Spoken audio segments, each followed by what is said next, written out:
สโมสรบ้านเตะรวมดาราลาวออสตาเอฟซีแถลงข่าวฉลองครบรอบ 12 ปี พร้อมทั้งประกาศแต่งตั้งคณะบริหารงานสุดใหม่ และเซ็นสัญญาผู้สนับสนุนประจำปี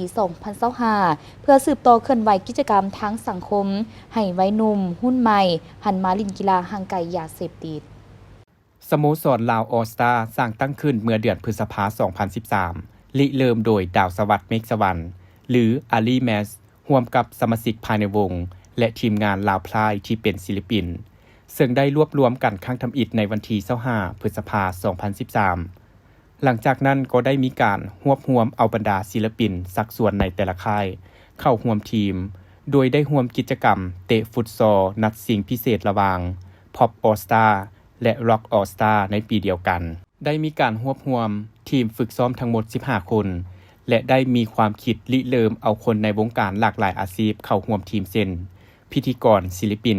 นักแสดงมาเป็นทีมบ้านเตะเดียวกัน เพื่อสร้างเป้าหมายให้เป็นทีมรวมพลคนวงการบันเทิง และใส่ทีมชื่อว่าลาวออสตาในวันที่ 4 สิงหาคม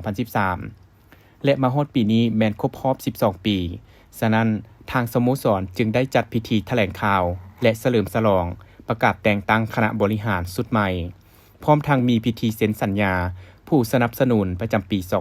2025 ถือว่าเป็นการเปิดตัวสโมสรอย่างเป็นทางการ และได้เซ็นสัญญาร่วมกับเดินบานเตะนิวอารีนาที่ให้การสนับสนุนเดินแข่งขัน ทั้งได้รับสนับสนุนสุดอุปกรณ์และเครื่องดื่มต่างๆ ในโอกาสนี้ทางสโมสรยังได้ผ่านมติข้อตกลงแต่งตั้งคณะบริหารสุดใหม่ทั้งหมด 8 ฐานประกอบมี คณะที่ปรึกษากิตติมศักดิ์ 2 ฐานคือฐานอธิศักดิ์รัตนวงศ์ประธานที่ปรึกษาบริหารฐานภูมิสนะศิริวงศาเป็นคณะแต่งตั้งคณะประธานสโมสร 4 ฐานประกอบมีฐานดาวสวัสดิ์เมฆสวรรค์เป็นประธานสโมสรฐานแฮปปี้ศรีสมพรเป็นรองประธานฝ่ายบริหารและการตลาดและฐานกิตติศักดิ์ภูลสวัสดิ์เป็นรองประธานฝ่ายเทคนิคและนักกีฬาฐานพุทธศิลป์วิพรหมวงศ์เป็นรองประธานฝ่ายโฆษณาประชาสัมพันธ์และแต่งตั้งคณะบริหารจัดการ2ฐานคือฐานผู้ท้องหลวงโคตรผู้จัดการฝ่ายมีเดียและฐานข่าวลีเพชรดาราผู้จัดการพิธีการโอกาสรับตำแหน่งใหม่ครั้งนี้ฐานดาวสวัสดิ์เมฆสวรรค์ก็ได้กล่าวให้รู้ถึงเป้าหมายและจุดพิเศษของการสร้างตั้งสโมสรดังกล่าวว่าทีมบ้านเตะรวมศิลปินลาวเป็นหลายกว่าทีมบ้านเตะโดยรวบรวมเอาบรรดาศิลปินนักแสดงนายแบบพิธีกรดีเจเน็ตไอดอลและสายบันเทิงแต่ละสาขาต่างๆนอกนั้นคนในวงการบันเทิงที่เป็นนักธุรกิจนักการตลาดแล้วและยังมีผู้บริหารรวมทั้งโปรดักชันคอนเทนต์แถวหน้าของลาวที่ต่อยอดจะผลักดันการสร้างการรับรู้และส่งเสริมผลิตภัณฑ์ของผู้สนับสนุนและในอนาคตทีมสโมสรลาวออสตาแม้นจะสืบต่อเคลื่อนไหวกิจกรรมเพื่อสังคมสุขยุ่งสนับสนุนบรรดาภาครัฐและองค์กรให้เกิดประโยชน์สูงสุดและจะผลักดันทีมได้เป็นต้นแบบแก่คนรุ่นใหม่หันมาเล่นกีฬาเพื่อห่างไกลยาเสพติดและเป็นกระบอกเสียงในการช่วยเหลือสังคมในรอบด้านสำหรับมื้อนี้ก็ถือว่ารู้สึกเป็นเกียรติและก็ภูมิใจอย่างยิ่งเนาะสำหรับทีมลาวออสตาซึ่งว่ามื้อนี้ก็เป็นพิธีแถลงข่าวครบรอบ12 ปีของสโมสรเนาะซึ่งว่าจากมื้อนั้นถึงมื้อนี้รู้สึกว่าเฮามาไกลอีหลีเนาะจากที่ว่าจุดเริ่มต้นที่เฮาผ่านพาอุปสรรคต่างๆหรือว่าเฮาผ่านพาในการสร้างทีมมันบ่แม่นเรื่องง่ายเลยที่ว่าเฮาในการเคลื่อนไหวต่างๆเนาะและมื้อนี้ข้าพเจ้าก็รู้สึกดีใจเนาะเห็นการเติบโตของทีมและสัญญาว่าจะเป็นต้นแบบของวัยหนุ่มการเคลื่อนไหวกิจกรรมทางองค์กรภาครัฐและเอกชนและที่สำคัญเขาจะเต้าโฮมความสามัคคีของบรรดาคนวงการบันเทิงหรือว่าศิลปินต่างๆและเป็นต้นแบบให้กับรุ่นน้องในยุคใหม่ที่จะเข้าร่วมกิจกรรมเขาในวัยนี้เจ้า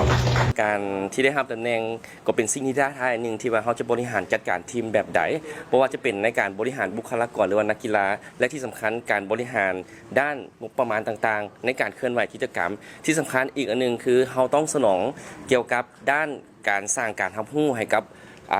ผู้สนับสนุนหรือว่าจะเป็นการส่งเสริมผลิตภัณฑ์ให้บรรดาผู้สนับสนุนในบริษัทหรือว่าองค์กรต่างๆให้บรรลุเป้าหมายที่ตั้งไว้เจ้าในการที่เราจะ รับตำแหน่งเนาะหนึ่งที่สำคัญก็คือแมนเฮาจะต้องได้ต้องโฮมสมาชิกใหม่ในการคัดกรอง หรือว่าต้องโฮมสมาชิกเพราะว่าเขาในการสร้างเงื่อนไขต่างๆ หรือว่าไม่ทั้งคือแมนเรื่องคัดสรรนักเตะใหม่บ่ว่าจะเป็นแต่ละเจนที่ว่าเฮาตั้งเป้าไว้และที่สำคัญเป้าหมายที่เฮาก็ยังมีการเปิดโต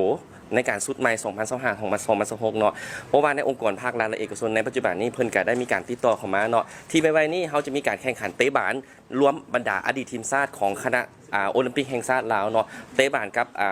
ทีมลาวออลสตาร์ตัวนี้เฮาก็ได้มีการเตรียมการและที่สำคัญในปีนี้พวกเฮาก็มีการในวันสร้างตั้งของพรรคหรือว่าวันชาติที่2ธันวาคมต่างๆของภาครัฐและก็เอกชนเจ้าและข้าพเจ้าต้องขอขอบใจผู้สนับสนุนทุกๆการสนับสนุนตั้งแต่เริ่มต้นสร้างทีมมาจนปัจจุบันในปัจจุบันนี้